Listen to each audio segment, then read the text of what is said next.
055大驱作为中国驱逐舰的天花板，为什么反潜能力奇差无比？这样的分析是否属实？是军舰设计的问题吗？各位老铁们，大家好，欢迎收看本期迷彩虎，我是虎哥。关于中国海军055万吨大驱的性能，长期以来一直是军迷关注的重点之一。从2017年服役以来，至今已经有3艘055加入解放军海军部队。作为解放军最先进的大型驱逐舰，055的技术指标可谓是无懈可击。相比前型 052D 驱逐舰，055的体型和排水量更大，达到了12500吨，舰长180米的巡洋舰水准。大型的垂发单元也因为舰艇内部空间充裕的原因，可以安装2座垂发单元发射装置。舰艇前部为64座发射单元，后部为48座发射单元，比 052D 的垂发单元超出了 75%， 而且可搭载多个种类的导弹，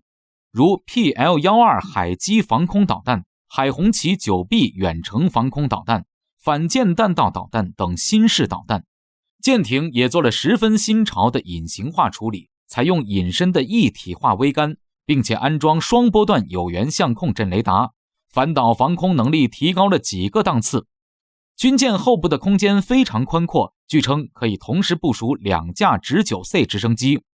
有外媒认为这是亚洲第一驱逐舰，其综合性能超过了美日韩同类驱逐舰。但是外媒也认为055存在一个比较大的短板，也就是055的远程反潜能力奇差无比。这一点不是055的设计问题，而是055缺乏一架真正的反潜直升机。目前中国海军装备大量的反潜机是卡28和19C 型，其中055、052等主力舰艇使用的都是19C 型海上反潜巡逻机。19C 是我国引进法国的 AS565 Panther 双引擎中型多任务机的技术，加上中国部分技术融合，全新研制的直升机。这种直升机在90年代性能优秀，可以进行各种的海上多用途任务，如海上补给、海上搜救、伤员运输、反潜作战、水面作战等。虽然 19C 存在诸多的优秀指标，但是机身的大小严重的限制了 19C 作为反潜机的实力。 19C 的长度为 13.6 米，这个长度刚好适合052驱逐舰，安装在055驱逐舰则绰绰有余。但是与美国 S70C 反潜直升机的20米差距明显。小巧的飞机对武器载荷与油料的携带造成极大的限制。根据公开资料， 19C 的最大起飞重量仅为 4.3 吨，而且如果要确保远距离进行反潜巡逻任务，那么这个最大起飞重量还得一再削减。 19C 单独作战时，如果要确保50千米作战半径的范围巡航时，就只能搭载1发反潜鱼雷。如果像055大驱那样可以进行双机作战，以加强反潜巡逻的作战半径，也不过是从50千米扩大到80千米，这个作战半径可以说是偏低的。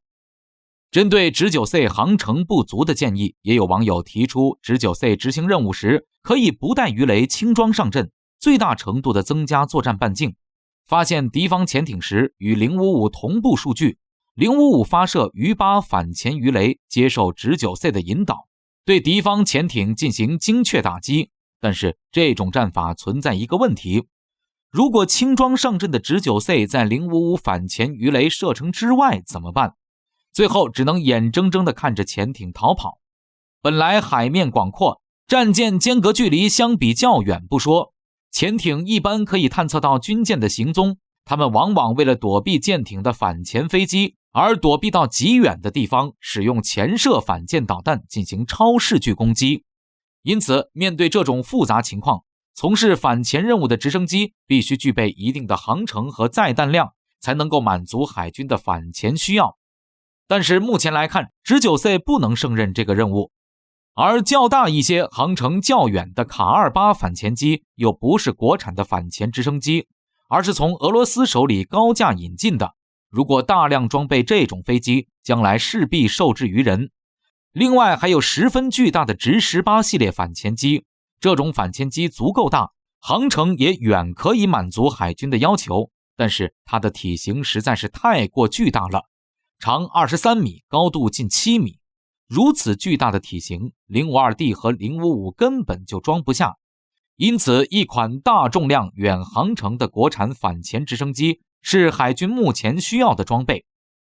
值得欣慰的是，近些年来哈飞研制的直20系列通用直升机取得了新突破，与之匹配的海军版本的直20反潜机也被提上日程。直20反潜机于2018年试飞成功，相比直9C， 直20的体型更大，并且采用了可折叠的电动旋翼，可以节省相当一部分空间。机身加装了新型潜艇探测设备，直20的最大起飞重量为10吨，适中的体型加上充足的载荷，直20可以搭载2枚反潜鱼雷，前往200至230千米以外的海域执行反潜作战任务。作战半径相当于直9C的3至4倍，可以极大地提升055整体的远程反潜作战能力，彻底解决中国海军主力舰艇远程反潜的短板。